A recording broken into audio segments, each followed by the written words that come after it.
TRLM এর উদ্যোগে তৃতীয় জেলা স্তরের সরস মেলা 5 ফেব্রুয়ারি বৃহস্পতিবার থেকে উদয়পুর কেবিআই ময়দানে শুরু হয়েছে।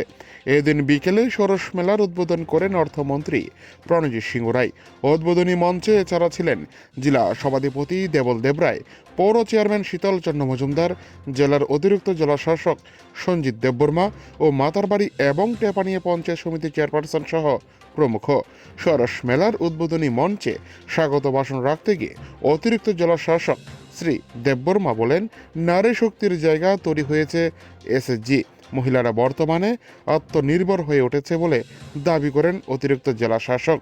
গোমতী জেলার মধ্যে ৬৭,০০০ পরিবার এসএসজির সাথে যুক্ত রয়েছে।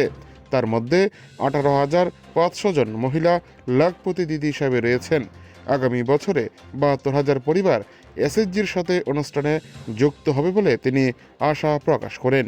অর্থমন্ত্রীর হাত ধরে গোমতী লাখপতি দিদির স্মরণিকা আজকের প্রকাশ করা হয়। পরে অর্থমন্ত্রী প্রণজিৎ সিংহ রায় ভাষণ রাখতে গিয়ে বলেন, রাজ্যের চলমান শক্তি হচ্ছে নারীরা। যেমনভাবে সরস মেলাকে কেন্দ্র করে ৮০টি স্টল প্রদর্শনীতে অংশ নিয়েছে।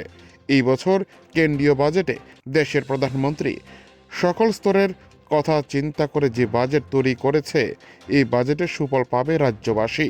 পরে সরস মেলার বিভিন্ন প্রদর্শনী ফিতা কেটে শুভ উদ্বোধন করেন অর্থমন্ত্রী সহ সমস্ত অতিথিরা।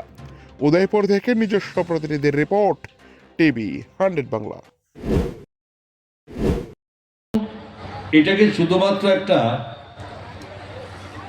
শুধু পণ্য হিসেবে ব্যবহার ভাবলে চলবে না। এটা আসলে আজকে আমাদের ভারতবর্ষের এবং আমাদের এ রাজ্যের সংস্কৃতি, ঐতিহ্য এবং আত্মবিশ্বাসের একটা প্রতীক। কারণ গ্রামীণ উন্নয়ন দপ্তরের Tripura state rural livelihood mission এবং জেলার প্রশাসনকে যাদের নিরলস প্রচেষ্টায় এই মেলার আয়োজন সম্ভব হয়। তো আজ ভারতবর্ষ আত্মনির্ভর ভারতের স্বপ্ন নিয়ে আমরা এগিয়ে চলেছি। দেশের যশস্বী প্রধানমন্ত্রী নরেন্দ্র মোদীজি এবারও 2026-27 সালের বাজেটে